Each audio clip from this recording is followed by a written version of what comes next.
Voilà, donc je vais lire, enfin essayer de relire mon écriture, lire la suite. Concernant maintenant, donc la deuxième partie, c'est en fait la première partie, les premiers, concerne les premiers opposants ou disons dissidents de la décroissance orthodoxe, c'est-à-dire la décroissance gentille, économique, fédératrice du journal de la décroissance. Et ce sont donc les néo-malthusiens ou malthusiens, hein, parce que les néo-malthusiens sont des malthusiens, et qui sont évidemment, les malthusiens c'est bien connu, tout le monde vous le dira, quel que soit le courant, ce sont des ennemis de l'humanité. Donc on va exprimer leur position et voir si effectivement ils le sont ou pas. Alors, tout d'abord, il y a la figure détestée, donc là je lis, du malthusien, mal aimé de l'écologie consensuelle, mais aussi des économistes classiques, ce qui est suspect. Pourquoi les deux le détestent? Ils ne sont pas copains. Malthus est une figure clivante, car il rend difficile une approche religieuse de la question écologique. Si l'homme court à sa perte, ça n'est pas à cause de quelques méchants, selon Malthus, mais à cause de sa tendance naturelle à envahir les écosystèmes disponibles. Je ne pourrais pas développer ici tous les arguments qui militent en faveur d'une approche malthusienne, mais on peut par contre rapidement régler le sort des optimistes, qui répètent à longueur de journée que Malthus s'est toujours trompé. Malthus ne s'est jamais trompé. Le point central du malthusianisme n'a jamais été pris en défaut, et tout annonce que le XXIe siècle, après le déni des capitalistes et des marxistes, sera le siècle qui verra triompher Malthus pour notre plus grand malheur à tous.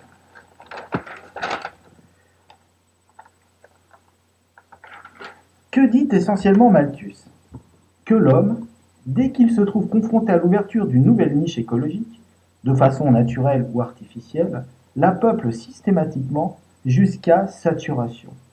Et que le seul contrôle qui, in fine, fixe une limite à cette expansion est l'établissement d'un niveau de pauvreté rendant insupportable la continuation de la progression démographique.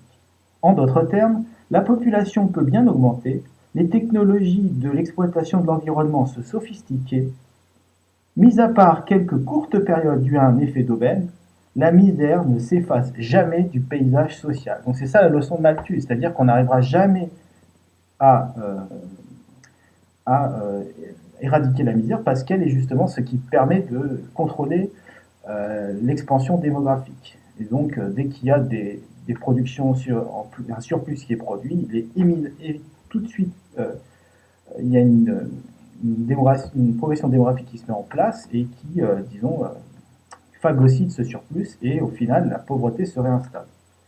En cela, on peut dire que toutes les révolutions technologiques n'ont jamais été des solutions, mais seulement des portes ouvertes successivement pour des accroissements démographiques renouvelés.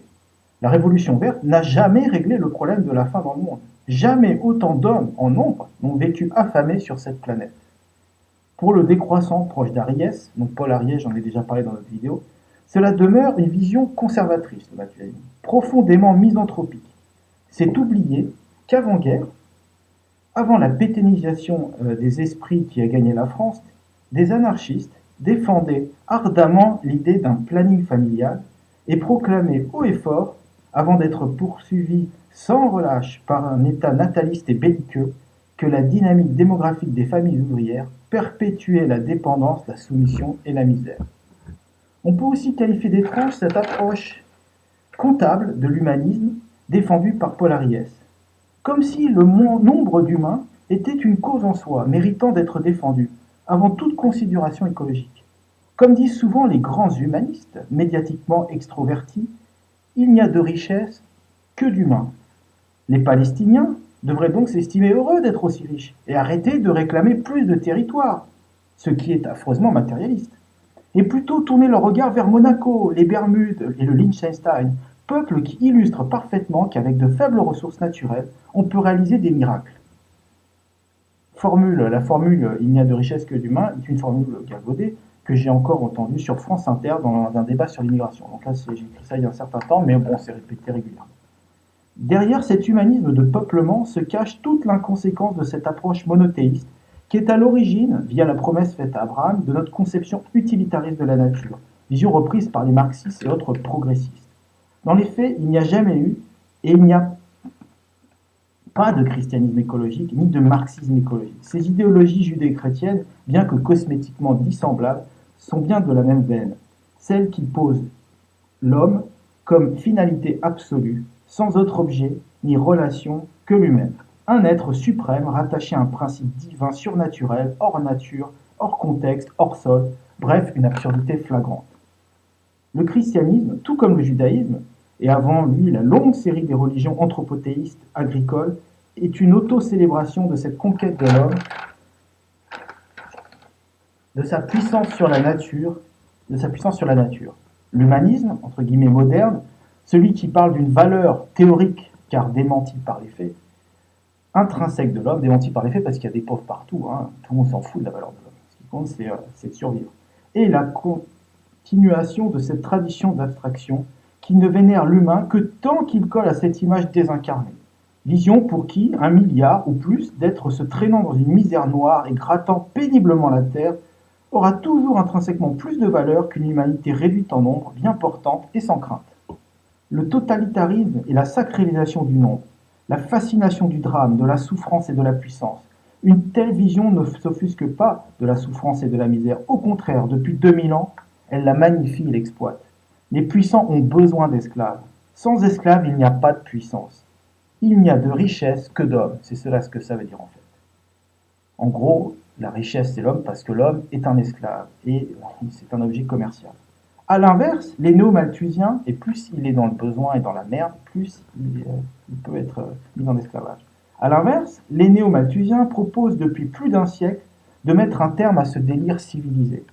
Non pas pour des raisons morales ou éthiques, mais simplement parce qu'ils constatent son échec, tout simplement.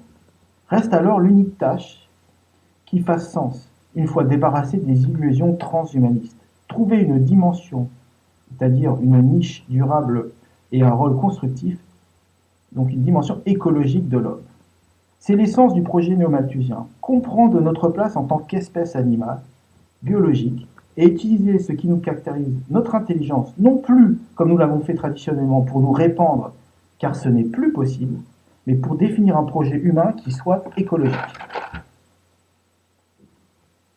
Alors, pour comprendre en détail l'analyse néo-malthusienne, je vous conseille d'avoir une lecture critique du livre Too Smart for Our Own Good de Craig Dibord. Pour ceux qui ont écouté les vidéos, là, je ne sais pas s'ils l'ont lu, mais en tout cas, ils ont entendu parler de ce bouquin.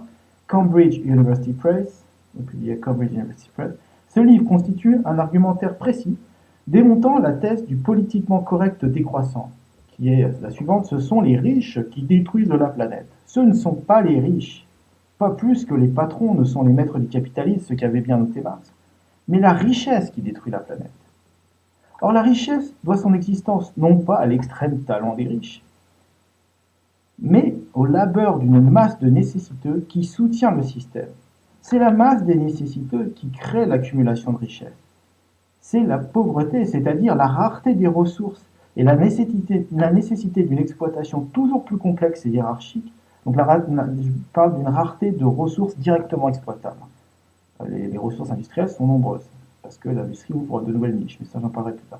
La rareté des ressources et la nécessité d'une exploitation toujours plus complexe et hiérarchique qui crée les inégalités et rendent possible, puis nécessaire, la destruction environnementale. En résumé, toute l'évolution historique de l'humanité, déterminée par la progression technologique quasi constante et déterminée par la dynamique démographique, est déterminée par la dynamique démographique. Donc en fait, les deux sont liés, ça j'en ai déjà parlé dans les vidéos précédentes. Sans explosion démographique, il n'y aurait pas eu de révolution industrielle, et sans révolution industrielle, il n'y aurait aucune suite à l'explosion démographique. Donc on ne peut pas se séparer l'un de l'autre.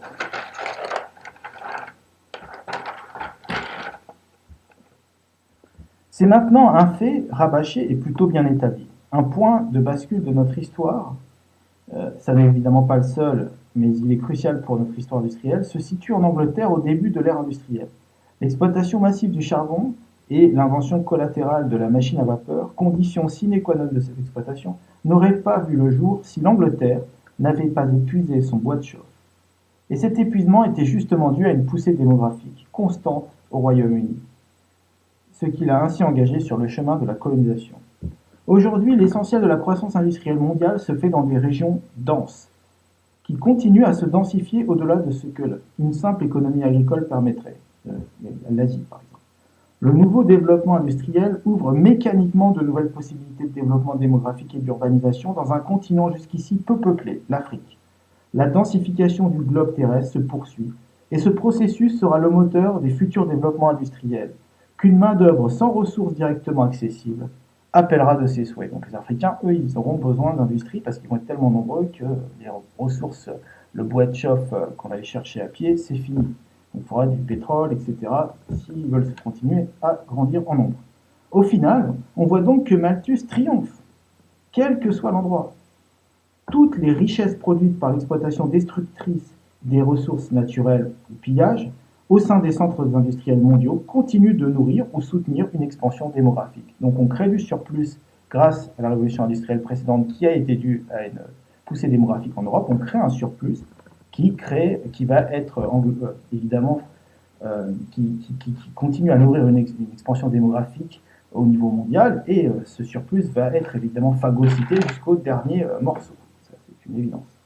On parle parfois d'une transition démographique, plutôt timide dans les faits. Évidemment, à l'instar de ce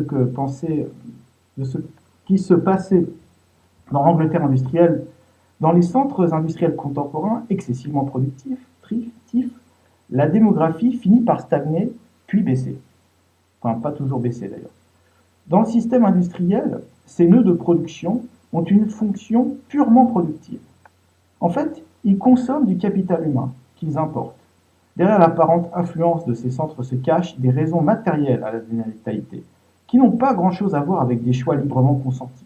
Citons dans le désordre la promiscuité, la forte compétition entre les différents habitants, la grande précarité, donc il y a une précarité assez forte, la mobilité fondée forcée pour répondre aux besoins productifs. On est tous obligés de changer de lieu, plus on déménage, de plus en plus de gens le font, c'est obligatoire.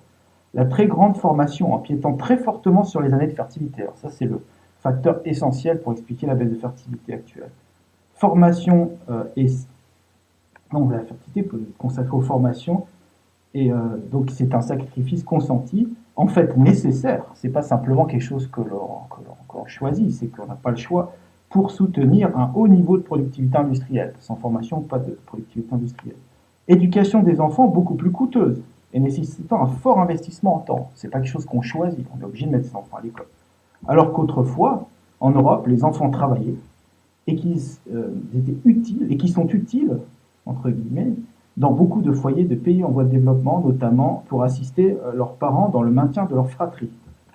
Donc, et puis il y a aussi les transports quotidiens obligatoires de plus en plus longs, etc. Tout cela fait qu'aujourd'hui il est beaucoup plus cher et difficile d'avoir des enfants dans les pays occidentaux que dans les pays non industrialisés.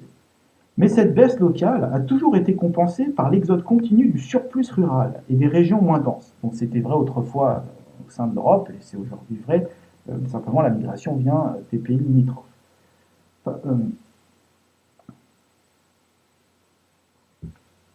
Par exemple, dans le pays le plus gaspilleur, les États-Unis, les Occidentaux qui ont fondé cette économie industrielle sont bien aujourd'hui une minorité ethnique ou en passe de l'être, comme je l'ai indiqué en introduction. Donc ça illustre le fait que même quand une population baisse ou stagne, eh bien, l'économie est en croissance, il y a un réservoir démographique extérieur de toute façon qui augmente et qui est justement l'augmentation est permise par la production industrielle de ces noyaux industriels.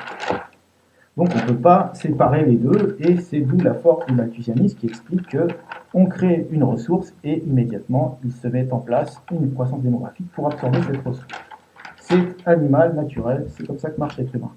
Au final, on voit bien qu'appeler à consommer moins, comme vous le faites dans des pays denses, des nœuds de production comme la France, n'est pas une solution politique. C'est hors sujet, étant donné les dynamiques démographiques globales qui font exploser la production indépendamment de la consommation réduite de quelques déclassés occidentaux.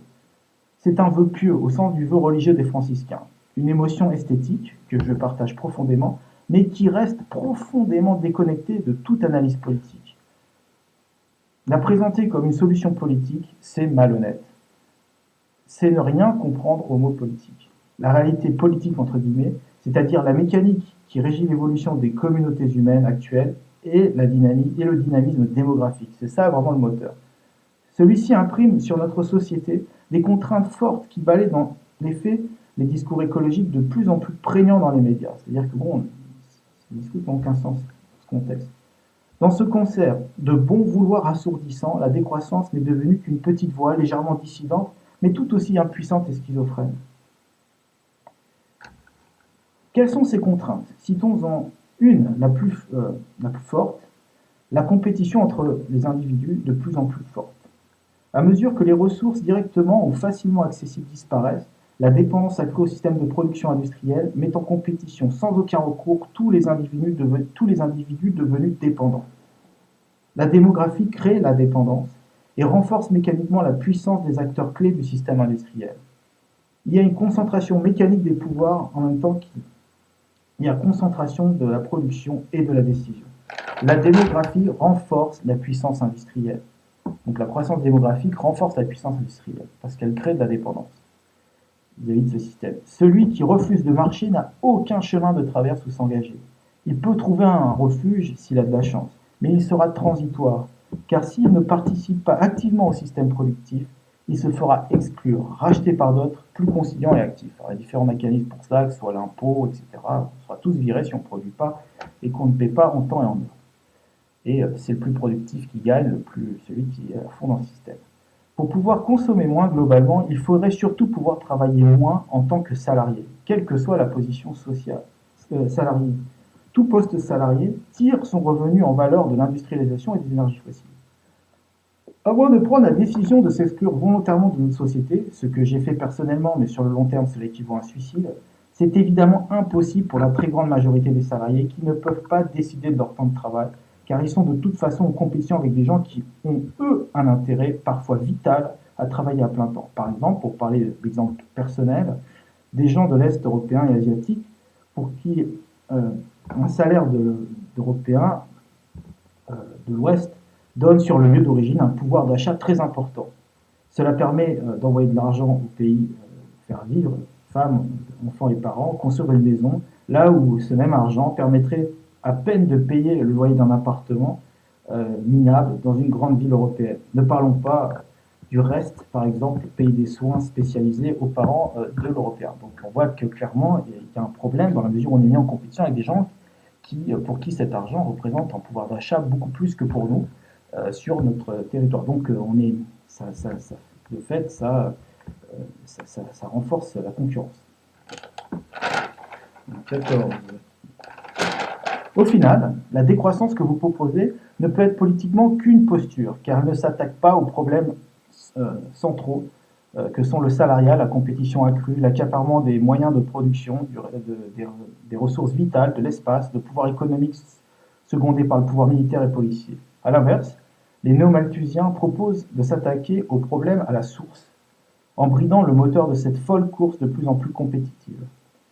C'est-à-dire, là je souligne, la rareté croissante des ressources naturelles directement accessibles, disponibles pour chaque individu. C'est cette rareté qui rend sur cette planète de plus en plus de peuples dépendants de la production industrialisée. C'est cette rareté qui est le moteur ultime d'une croissance de la production des biens industriels, une production qui ne fléchit pas si l'on considère l'ensemble de la planète. Donc il faut faire la différence entre des biens qui sont directement accessibles, comme aller pêcher du poisson avec des petits filets. Par exemple, il y a un siècle, avec des bateaux à voile, un peu plus d'un siècle, l'Angleterre produisait 2 fois plus de poissons. Aujourd'hui, avec tous ces gros bateaux et tous ces moyens industriels, elle en produit 2 fois moins. Donc ça donne un peu l'échelle de la difficulté. Donc il y a des biens directement accessibles ou facilement accessibles avec des moyens simples, non industriels, et ceux-là sont en train de disparaître complètement. Et il y a effectivement des produits qu'on peut produire avec des moyens industriels, mais ce sont évidemment un autre système. Donc souvent il y a une confusion des deux. On dit oui, mais on produit énormément. On produit énormément en détruisant énormément.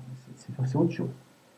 J'espère avoir défendu clairement cette thèse néo-malthusienne et ne désespère pas de contribuer à convaincre de l'urgence de la renaissance d'un discours malthusien offensif, particulièrement en France, pays qui est très largement surpeuplé au regard des ressources naturelles renouvelables, bois de chauffe et de construction, terres arables, etc.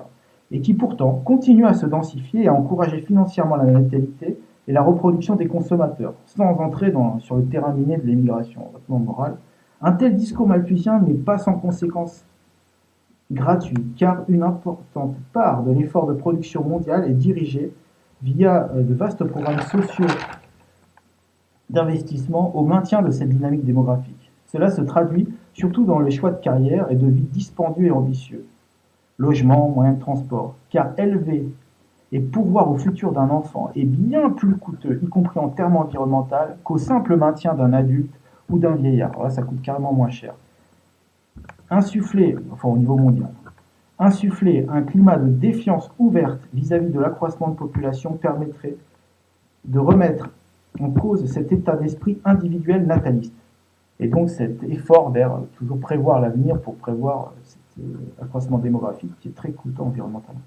Beaucoup d'individus seraient alors convaincus qu'il n'est vraiment pas besoin de travailler autant pour pourvoir aux besoins d'une famille, et donc de consommer ni de produire tout autant. Le schéma de vie de la reproduction familiale qui imprègne nos sociétés agraires tout autant qu'industrielles est ce qui pousse à la dépendance sociale, au surtravail et à la course à la production. Donc c'est un argument souvent qu'on entend, c'est ma conclusion, et c'est un argument souvent qu'on entend parmi les... quand on dit voilà il faut changer les choses, les gens disent oui mais on a des enfants. Et donc c'est bien, on voit bien que c'est le problème de fond, ce qui maintient, c'est une puissance conservatrice très très forte, le fait d'avoir des familles nombreuses, c'est ce qui maintient en fait, qui justifie finalement toutes les destructions au final. Enfin c'est souvent un argument phare des gens qui disent voilà, on peut rien faire parce qu'on a des enfants, on peut pas contester parce que sinon on perd notre travail, on a des enfants à nourrir, etc. Et c'est clair que quand on a une perspective où on a moins d'enfants et peu d'enfants à nourrir, le rapport de force et les perspectives sont totalement différentes. Donc l'importance, ça je pense avoir montré par ce petit passage que c'est un problème de fond et que bon bah décroissance c'est bien gentil, mais si on n'aborde pas le problème de la démographie de façon vraiment urgente et agressive, eh bien bon, bah, la décroissance ça ne sert strictement à rien, quoi. Alors maintenant, il y aura une deuxième partie, ce sera le néo-activiste ou l'individualiste, l'ennemi du collectif. Donc ça sera dans une deuxième partie que je vais faire maintenant.